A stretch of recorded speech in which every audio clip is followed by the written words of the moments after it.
Good morning. আজকে আমি বানাবো হচ্ছে আলুর দম। আলু সিদ্ধ করে নিয়েছি, এবারে আগে প্রথমে এগুলো তেলে ভাজবো।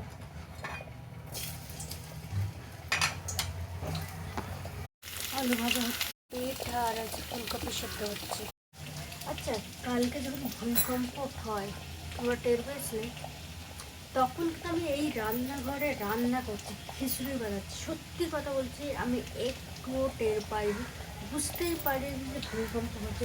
মানে হয়তো আমরা তিনতলায় থাকি সেই কারণে বুঝতে পারি, আর যারা হয়তো আরও উপরের তলায় থাকে তাদের তারা বুঝতে পারবে, কারণ যতই উঁচু হবে তত তো আরও লড়বে না।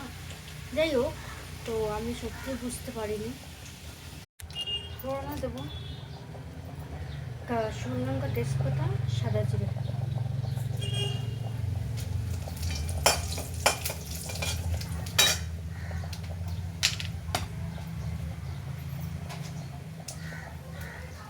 পেঁয়াজ কুচি,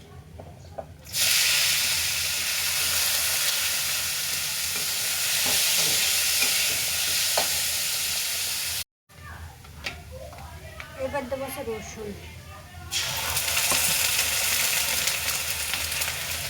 আদা, এবার একটু ভালো করে একটু ভেজে নেব। দিয়ে দেবো কুচনো রাখা টমেটো।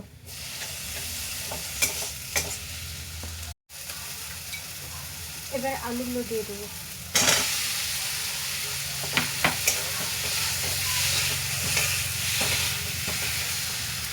ভালো করে আলুগুলো কষাবো, জলটা শুকিয়ে নেবো, এবার ভালো করে মাখা মাখা করে নেবো।